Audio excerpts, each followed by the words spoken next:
अर्पणा सिंह जी दिल्ली से। श्री हरिवंश। राधा वल्लभ श्री हरिवंश। महाराज जी पिछले कई वर्षों से घर में बहुत अशांति का वातावरण है।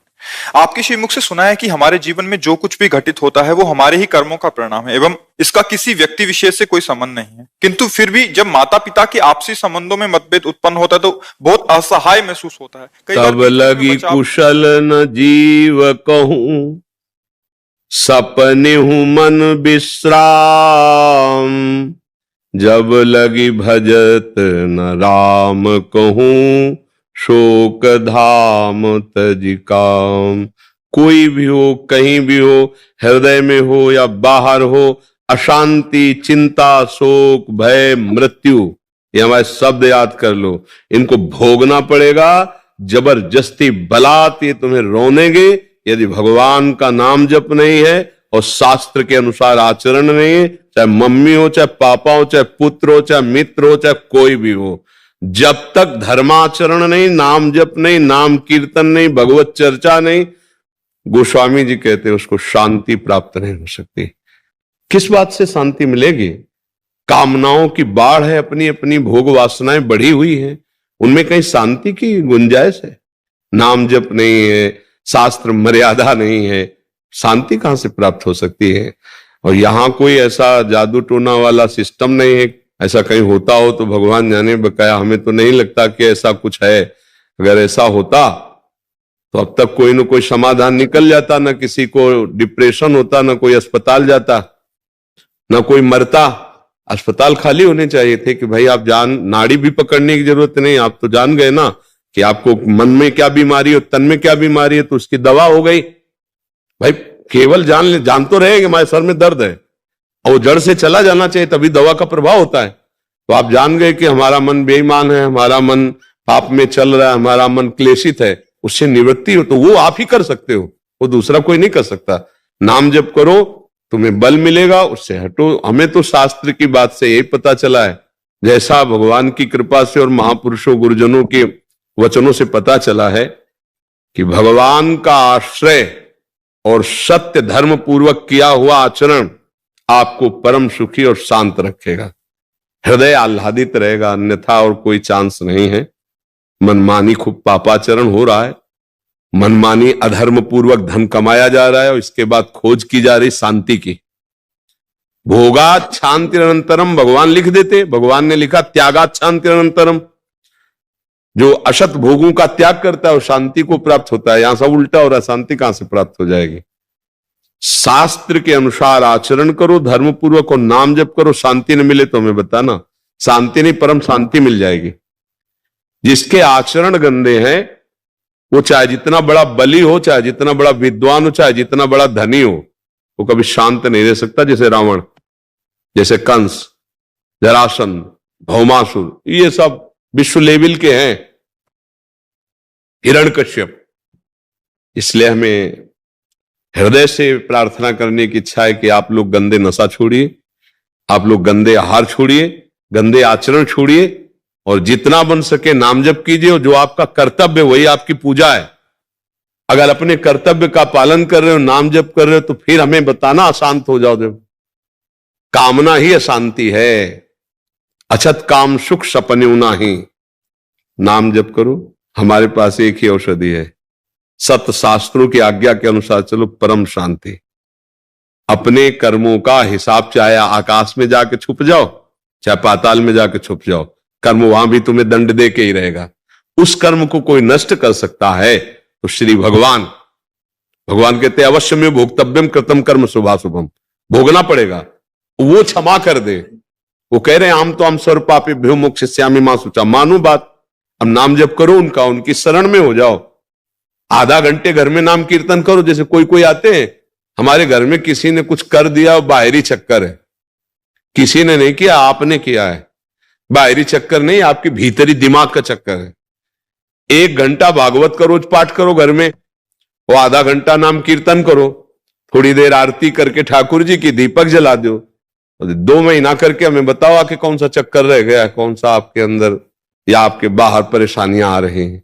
हे गंदे दिमाग की गंदी क्रियाएं, गंदी सोच, वो तुम्हें चैन लेने देगी। समझ नहीं पा रहे लोग। भगवान पर दोष देते हैं, भगवान ऐसा। जो जो पाप कर रहे हो अगर उनका दंड एक पाप का दंड है। अगर आप 5 मिनट ऐसी गलती कर दिए तो आपको फांसी की सजा होगी। गलतियों की सारी समझ लीजिए। आप 5 मिनट में ऐसे पूरा आजीवन कारागार नहीं। आपकी ऐसी कितनी गलतियां हैं, ईमानदारी से देख लो। अगर उन गलतियों का जो आप नहीं ओपन हुए और आप जानते हैं उनका दंड नहीं भोगे आप, तो आप सोच लो कितना कृपालु भगवान है कि अगर वो ओपन हो जाए तो 100 बार अब तक तुम्हें फांसी हो गई होती। अंदर से देख लो आप, अंदर से सब। और हम दोष देते हैं श्री भगवान को, बड़े कृपालु हैं कहो तो क्षमा कर रहे हैं। नाम कीर्तन, नाम जप, भगवत चर्चा सर्व मंगल करती है। नाम संकीर्तनम यस्य सर्व पाप प्रणाशनम। घर में मंजीरा उठा के और 4 लोग बैठ के घर के अभी कीर्तन करो तो मम्मी की भी बुद्धि शुद्ध, पापा की भी शुद्ध, परिवार की भी शुद्ध।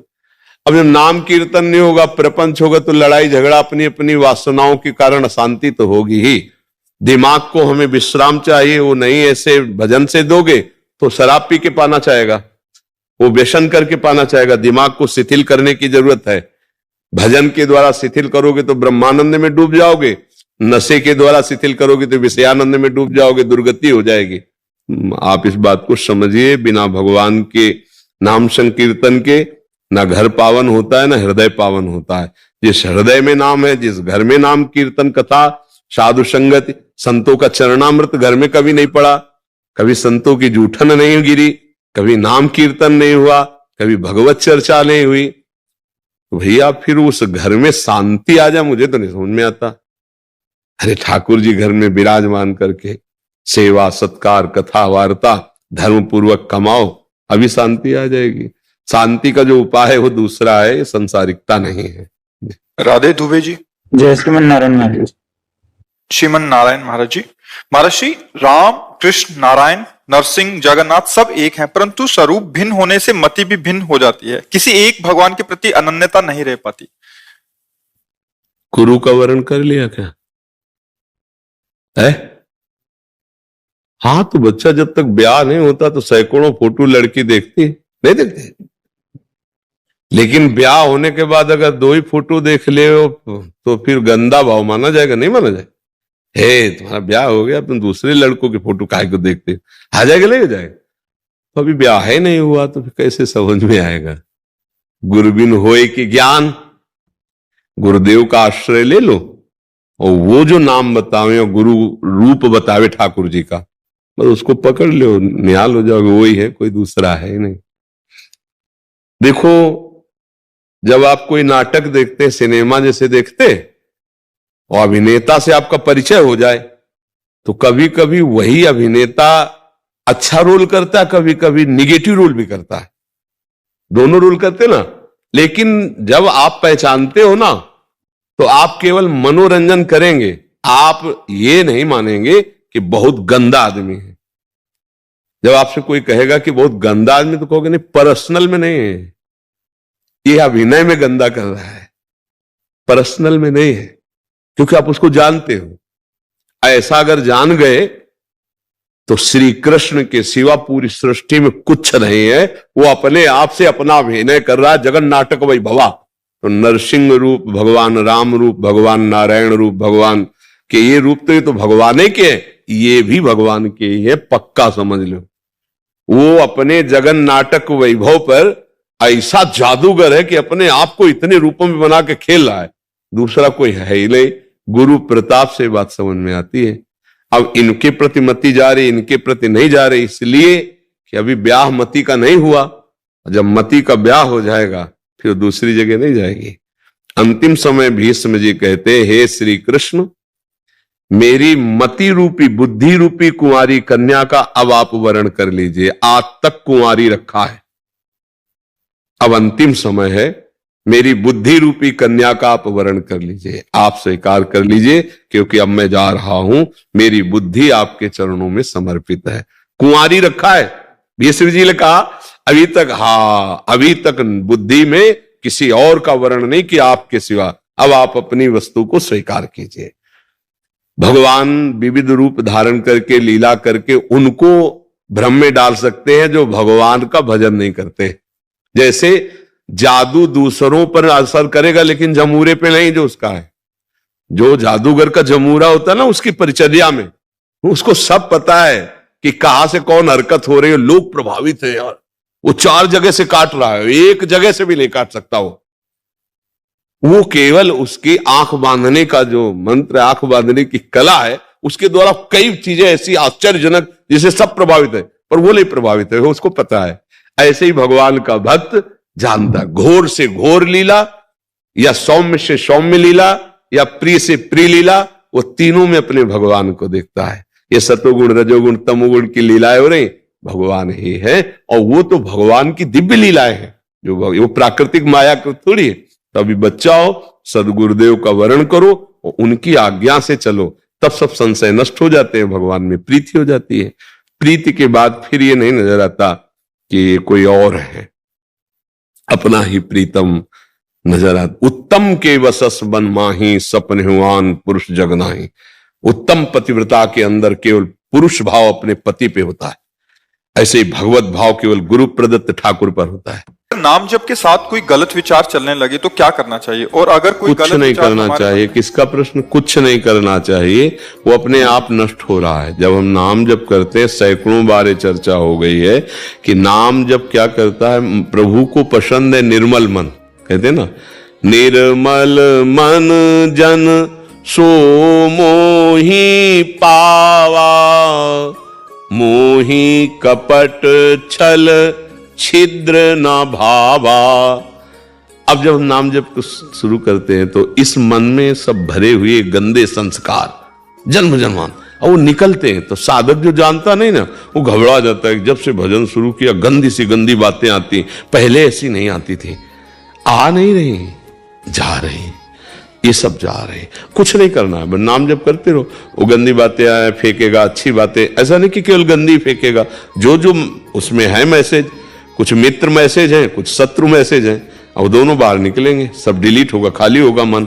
निर्मल मन, खाली मन भगवदानंद का अनुभव करता है। अभी हमारा मलिन मन, भरा विषयों से मन है, अब वो खाली।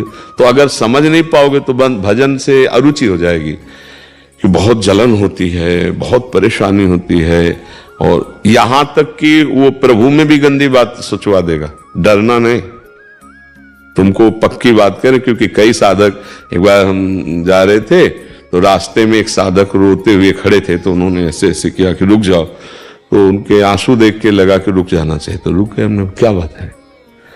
तो उनका ये बात हम किसी से कह नहीं सकते हो, केवल इसका निराकरण आप ही कर सकते हो। तुमको बोले प्रभु के प्रति गंदी बात मन फेंक, तो अब हम इतना जल रहे हैं कि हमारे जैसा कोई पापी ही नहीं है। कि मतलब चलो संसार के प्रति गंदी बात तो अगर नहीं करनी चाहिए, पर प्रभु के प्रति गंदी भावना हमारी बन रही, उनकी प्रति गंदी सोचो। तुम चिंता मत करो, चुप रहो, चुप, ये निकल रहा है, शांत हो जाओ, अब आगे चल के देखना, तुम शांत रहो। बोले नहीं, मैं तो बहुत पाप कर रहा हूं ना प्रभु के प्रति। तो उसको हमने समझाया, देखो तुम समझ नहीं पा रहे हो, ये जो मन है ये और कोई नहीं, भगवान ही है। इंद्रियाणाम मनश्चास्मि, भगवान है ना, तुम चिंता मत करो, तुम्हारा कुछ नहीं बिगड़ने वाला। बस तुम इतना सोचना, इसमें जो सोच आ रही है वो इसकी सब मलिनता है। वो गुरु पे गंदी बात सोचवा देगा, इष्ट पे गंदी बात सोचवा देगा। पक्का माना ना हमारी ये बात, तुम्हें डरना नहीं, घबराना नहीं। संसार के प्रति जो जो हमारी गंदी बातें हुई वो सब आएंगी, वो जो उससे में भरी हुई है और वो निकल रही। तो निकलते हुए हम उनको देखें, ना बुरा माने ना अच्छा माने, वो सब खत्म हो जाएंगे। चिंता मत करो और नाम बढ़ाओ, अश्रद्धा मत करना। क्योंकि देखो ऐसे यहां कूड़ा नहीं दिखाई देता, लेकिन झाड़ू लगने लगे ना अभी तो आपको कूड़ा दिखाई देने। पूरी सोनी लगा लो, फूल झाड़ू, कहीं कूड़ा नहीं, पर पोछा लगाओगे, फिर पोछा देखोगे तो गंदा नजर आएगा। ऐसे ही अभी तुम्हारी झाड़ू नहीं लगी थी हृदय में तो कूड़ा नजर नहीं आ रहा था, अब नाम रूपी झाड़ू लगने लगी तो कूड़ा इकट्ठा होने लगा। बोले बड़ी गंदगी, वो तो है ही गंदगी। नाम जपते जपते जब आंसू आने लगे, अब धुलाई शुरू हो गई मन की। गदगद सुर नैना सजल दंपति रस रहे भीन, सामने प्रिया प्रीतम का रूप है, आंखों से आंसू रोमांच हो रहा, अब निर्मल हो गया। जब तक ये स्थिति ना आवे, आगे यही मन जैसे भी गंदी सीने फेंकता है ना, आगे भागवतिक सीने फेंकने लगेगा। पहले निर्मल तो होने दो। पर लंबी यात्रा है, ये नहीं कि 4-6 दिन में देखें कि लीला आई कि नहीं, प्रभु आए कि नहीं, नहीं आए तो मतलब नाम काम नहीं कर रहा, ऐसा नहीं। अब जैसे असाध्य रोग है, अब पूरे जीवन डायलिसिस कराना है, पूरे जीवन दवा पानी, पूरे जीवन इसको भोगना है ना। तो भाव रोग तो कई जन्मों का है। अगर इस जन्म में हम इस रोग से निपट जाते तो सस्ता है, अगर इसी जन्म में हम संसार से मुक्त हो जाते तो बहुत सस्ता है। अरे जन्म जन्म मुनि जतन कराए, जन्म जन्मांतरों का ढेर सारा बवाल जमा है, जितने कर्मों का नाम जब से वो सब ठीक हो जाएगा। इसलिए साधक, सत्संगी साधक धैर्यवान रहे, टूटे ना, मन टुटवाएगा। मन देखो, माया क्या करेगी, जहां से तुम जुड़े वहीं दोष दर्शन करा देगी, गुरु में दोष दर्शन करा देगी, इष्ट में दोष दर्शन करा देगी, उपासना में दोष दर्शन, क्योंकि माया का कार्य है।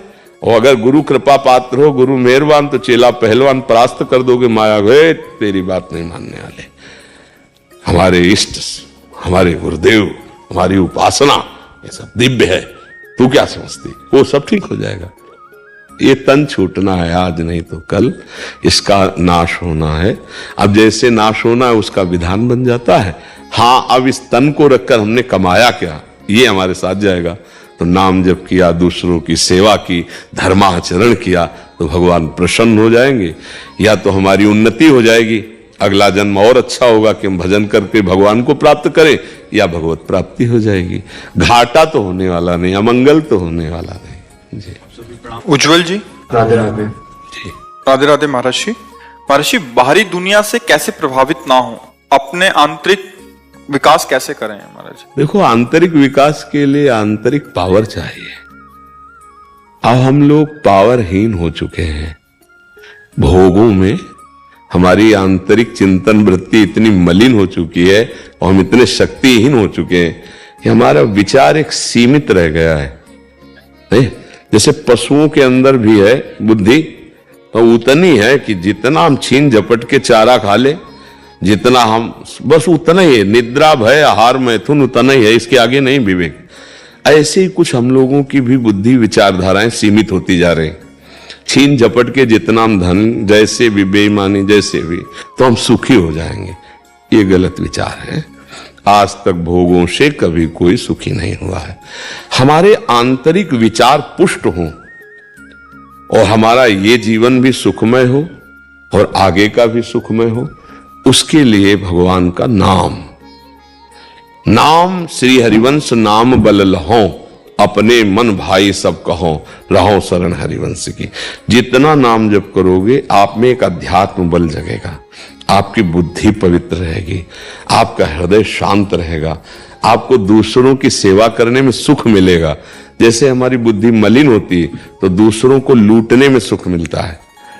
अब जैसे एक आदमी मोबाइल से बात करता जा रहा है, अब वो बगल से मोटरसाइकिल से निकला और ऐसा झटका मारा कि मोबाइल उसके हाथ में, वो नाक के बल गिर गया, वो रगड़ रहा है वो। अब उस धूर्त को कितना हृदय कठोर हो गया कि ये पता नहीं कि मोबाइल तो 1,50,000 की चीज है, उसका जीवन नष्ट हो जाता। अपने स्वार्थ के कारण वो कितना नीच हो गया। माई बहन कोई जंजीर पहने, अब ऐसे पकड़ा, ऐसे खींचा, क्योंकि रफ्तार से चलते हुए खींचना है भय, अब वो गिरी या घसीटती हुई चले। अब ये दूसरों से सुख लेकर सुखी होने की जो भावना है, वो विचारधारा को नीच करती चली जाती है। दूसरों को सुख देना और उसमें आनंदित होना, ये उत्तम विचारधारा है। ये आती भजन से, ये ऐसे बाजार में नहीं मिलती है। जितना आप नाम जप करोगे, भजन करोगे, तो तुम दूसरे को दुखी देखकर उससे ज्यादा दुखी हो जाओगे। क्या करूं, इसको कैसे सुख पहुंचाऊं, भगवान अगर मेरे में सामर्थ होती तो आज इसके दुख का निवारण कर देता।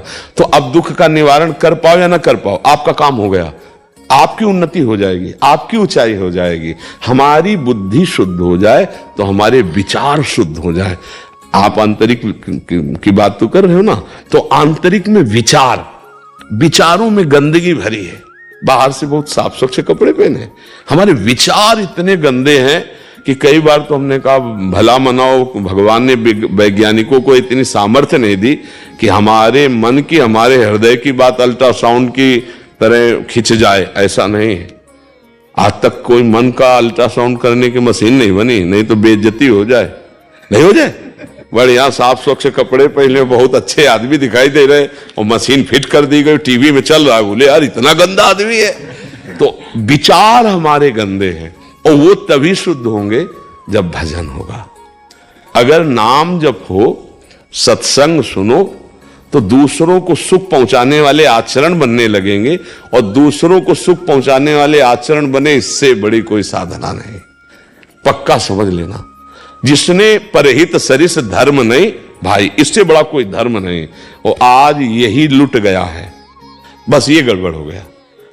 हम किसी से मिलें तो हम इसके कैसे काम में आ जाए, ये है बुद्धि, मनुष्यता, ये है हमारी समाज को सुधारने की वृत्ति। पर यह है कि भजन से, भजन के बिना बात नहीं बने। तो हमें लगता है नाम जप करो, कोई गंदा नशा न करो, कोई गंदे आचरण न करो, तो भगवान ऐसे विचार, ऐसा आत्मबल, ऐसी आंतरिक उन्नति प्रदान। नहीं तो बाहर तो बहुत धूम मची है, नहीं होड़ लगी है, कितना कोई पाप कर्म की तरफ कोई नहीं डरा, कितना हम किससे लूट ले, क्या कर, मतलब इतनी तक बुद्धि खराब हो गई, अपने को नष्ट करके सैकड़ों को नष्ट कर। देखो बुद्धि ही तो है ना, क्या है, क्या मिलेगा, जिनसे कोई परिचय नहीं उनको मारने के लिए अपने को नष्ट कर दिए, अब मिलेगा क्या, व्यर्थ की बुद्धि। उनको लगता है कि जब शरीर छूटेगा इसके बाद हमारा स्वागत होगा। नहीं नहीं, कर्म जो ये किया ना, ये घोर दंड प्रदान करेगा। पर ये सब ज्ञान आए कहां से, इसलिए सत्संग सुने, नाम जप करे, अच्छे आचरण करे, तो हमारा अध्यात्म बल जागृत हो, हम अंदर से मजबूत हो जाए। आज हम अंदर से खोखले हो रहे हैं, धर्महीन, विचारहीन, आसुरी प्रवृत्ति बढ़ रही। नहीं, आसुरी प्रवृत्ति दूसरों को दुख देना, दूसरों से सुख लूटना। हम इतना मीठा बोलेंगे, इतना प्यार दिखाएंगे, लेकिन अंदर हमारे वही बगुले वाली दृष्टि होगी। बगुला जैसे ऐसे खड़ा नहीं, पर लगता ध्यानस्थ है, नहीं वो मछली की ताक में है, फट से मछली आई खा गया, फिर वैसे खड़ा है। ऐसे हमारे विचार होते चले जा रहे, किससे हम क्या सुख लूट ले, बस यही हमारा पतन हो जाता है। और किसको हम क्या दे दें कि सुखी हो जाए, यही हमारी उन्नति होने। और ये विचार भजन से मिलते हैं, इसे सुमति कहते हैं। भजन से सुमति बढ़ती है, भजन रहित जो जीवन है, भजन नहीं करते, उनकी कुमति बढ़ती है। कुमति जहां बढ़ती है तो ये पापाचरण हो जाता है। इसलिए नाम जप कीजिए, अच्छे आचरण कीजिए, भगवान के चरणों में प्रीत और मन बचाओ। नाम जप करने से दोनों बातें हो जाती है। अगर हम निरंतर नाम जप करें गुरु प्रदत्त, तो मन भी निर्मल हो जाएगा और भगवान से प्रीति भी हो जाएगी। जो बस गुरु प्रदत्त, गुरु वाक्यों पर ध्यान रखे, गुरु मंत्र पर ध्यान रखे, तो मंत्र मूलम गुरु वाक्यम, मोक्ष मूलम गुरु कृपा। साधु के आध्यात्मिक उन्नति गुरु कृपा से होती है। जो गुरु ने मंत्र दिया, नाम दिया, हम उसको खूब रटे और सच्चे आचरण से चले, तो बढ़िया जीवन आनंद में हो जाए। श्वास तो महाराज जी रहता है, लेकिन कभी परिस्थिति मन की कैसी है, कभी कैसी है। हाँ, मन की परिस्थिति पर कोई ज्यादा प्रभाव नहीं पड़ेगा, बस आचरण न बिगड़ने पावे अपने लोगों के। देखो, मन तो कुछ भी सोच सकता है, लेकिन उसकी सोची हुई बात हम अपने आचरण में न लावें, वही आचरण में लावें जो गुरु और हमारे शास्त्र कहते हैं, तो हमारा कुछ नहीं बिगाड़ पाएगा। मन सोचता रहता है, लेकिन बुद्धि के दस्तखत के बिना वो कुछ नहीं कर सकता। जब हमारी बुद्धि मन के अधीन हो जाती है, फिर गड़बड़ हो जाता है। तो गुरुदेव की कृपा से खूब जो नाम मंत्र जपते हैं, तो उनकी बुद्धि शुद्ध होती है। तो जब मन कोई धर्म विरुद्ध बात सोचवाता है, तो बुद्धि ना कर देती है, बुद्धि भगवान में स्थित होती है, तो मन कुछ बिगाड़ नहीं। राधा वल्लभ श्री हरिवंश महाराज जी, आपके चरणों में कोटि कोटि प्रणाम। गुरुजी, भगवत प्राप्ति के लिए क्या जीवन में दुख और कष्ट होना जरूरी है? गुरुजी, प्रतिकूलता में तो हमेशा भगवान याद रहते हैं। ऐसा नहीं, अम्बरीश जी चक्रवर्ती सम्राट है, रानियां है, वैभव है, ऐसा कहा कि केवल वो बेचारा दुख ही दुख भोग रहा है, बड़ा कष्ट पा रहा है, ऐसा नहीं। जीवन की धारा में सबके दुख सुख आते हैं, ध्यान रखना, कोई ऐसा नहीं। अरे जब भगवान अवतरित हो रहे हैं तो आप देखो, जिनका नाम लेकर माया मुक्त हो जाते हो, भगवान कहां अवतरित हो रहे हैं? कंस के कारागार में कैद, हथकड़ी बेड़ियों से जकड़े हुए और राक्षसी स्वभाव के पहरेदारों से घिरे हुए देवकी वसुदेव जी, और वहां प्रकट कौन हो रहे? जगत को मोक्ष प्रदान करने वाले भगवान। सामर्थ्य अपार, असीम, अनंत, और लीला कि मुझे अभी नंदालय में छोड़ आओ, अभी समय नहीं आया उसका, समय आएगा तब हम उसको देख लेंगे। छुप के रात्रि में 12 बजे के बाद ठाकुर जी को ले जा रहे। सामर्थ्य कितनी भगवान के, एक संकल्प मात्र से असुरों का विनाश कर दें।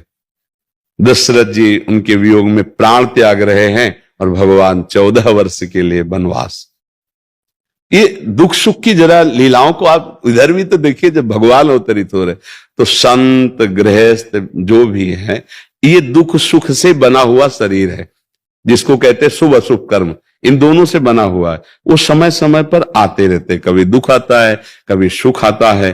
पर जो भगवान का उपासक होता है वो इस सांसारिक सुख में लिप्त नहीं होता और सांसारिक दुख में कभी दुखी नहीं होता, दोनों में सम रह करके वो आगे बढ़ता है।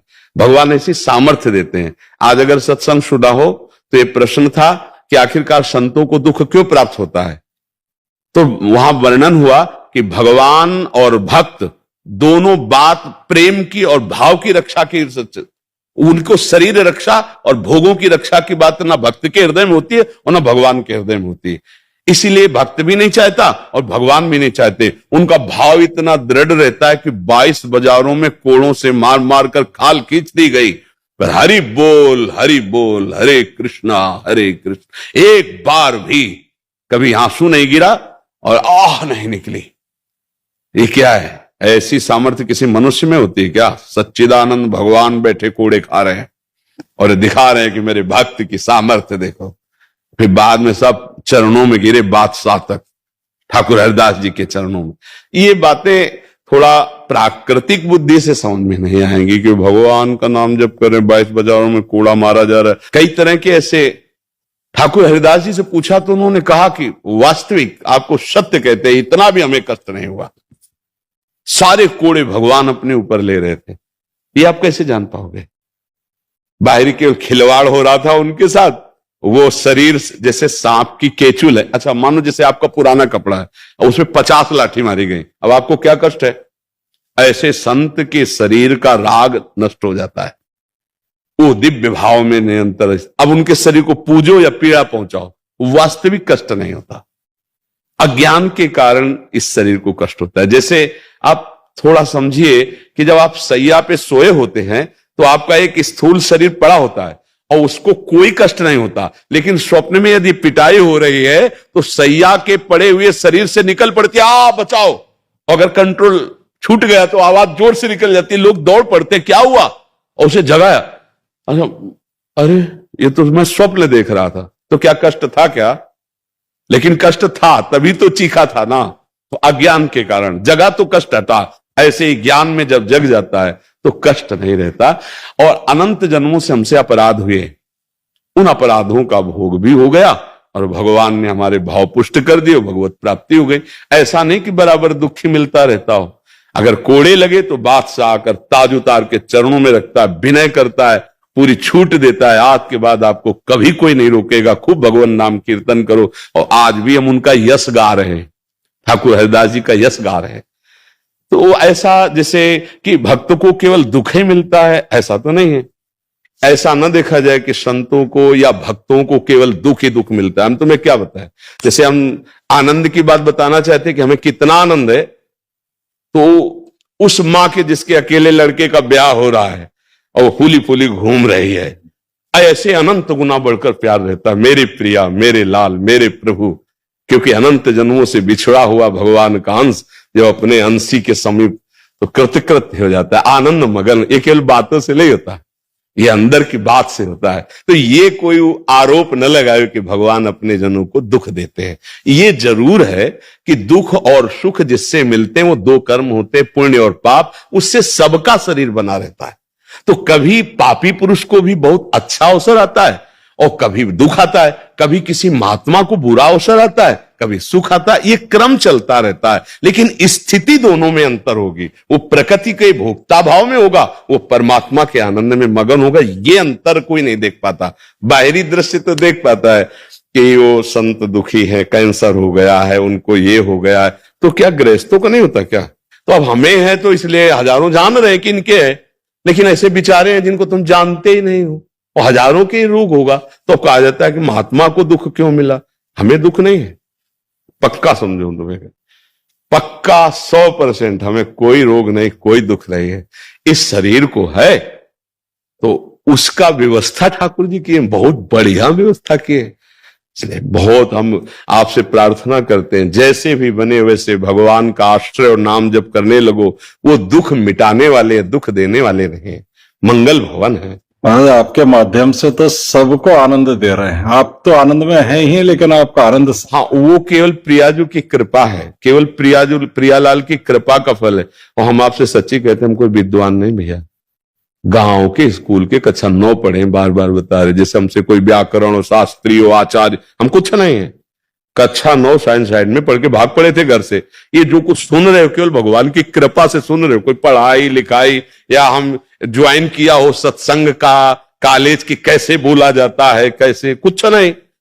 ये भगवान आप बोल रहे हो, प्रश्न कर रहे हो, भगवान हमको समझा रहे हो, हम आपको बोल रहे हैं। अब वो समझ में आपकी आ रहा है तो भगवान की कृपा समझो, हमारी समझ के परे की बात है कि आपका उत्तर दे दे। वही उत्तर दे रहे हैं, बैठे मूकम करोति वाचालम पंगुम लंघयते। महाराज अकर्ता भाव में कैसे स्थित हो सके? वैसे अकर्ता है ही, जब तक स्वरूप बोध ले होगा तब तक ये जान नहीं पाएंगे। तो इसके लिए एक उपाय करें कि जो भी कर्म करते हो भगवान को समर्पित कर दिया, कर्ता हो जाएंगे। जैसे दिन में कुछ समय याद रहता है, फिर टोटल जब सोने जाते हो तो टोटल जमा कर दो ना, जगने से लेकर सोने तक। ये तो सर्वाणि कर्माणि मयि सन्न्यस्य मत पराहा अनन्ये नैव योगेन माम ध्यायन्ति उपासते, श्री भगवान करे। ये तो सर्वाणि यत् करोषि, जो जो कर्म कर रहे हो 1-1 घंटा समर्पित कर दो। 1-1 घंटा का नहीं आता तो पूरा टोटल, जब से जगे थे तब से आज तक, अभी शयन तक, हे प्रभु आपको समर्पित है। और हे नाथ, इस कर्म में जो त्रुटि हुई हो, आपके प्रतिकूल हो, तो मुझे संकेत कीजिए और मुझे बल दीजिए कि वो गलती मेरे से न हो जो आपके प्रतिकूल हो। बहुत बढ़िया जीवन हो जाएगा। हम लोग मेहंदीपुर बालाजी से हैं, आईपीएस का मेरा प्लान है बनने का, तो आप आशीर्वाद दीजिए, मार्गदर्शन कीजिए उसका। अब हम तो केवल अध्यात्म की चर्चा को प्रधानता देते हैं, तो आशीर्वाद रूप में यही कहते हैं, यदि नाम जप करोगे आप और गंदे आचरण नहीं होंगे तो आप जिधर जाना चाहोगे उधर आप प्रकाशित हो जाओगे। नाम जप करो, आचरणों को पवित्र रखो, आप फिर देख लेना। आशीर्वाद का तात्पर्य है आपकी बुद्धि का बलशाली हो जाना, पावरफुल हो जाना। आपको कभी कोई निरुत्साहित ना कर पावे, तो किसी भी मार्ग में आप जाएं आप बलवान हो जाएंगे। तो ये पावर मिलता है भगवान के भजन से, राधा राधा राधा राधा। तो अगर कहीं भी बढ़ना है आपको तो आचरण पवित्र, हमारी बात मान लेना। आशीर्वाद का मतलब ये है आपके आचरण पवित्र हो और आपकी जिह्वा से नाम चलता रहे, तो आप जिधर बनना चाहोगे, जो बनना चाहोगे, वो बनाने की सामर्थ्य प्रभु में है, नहीं है? हाँ, इसलिए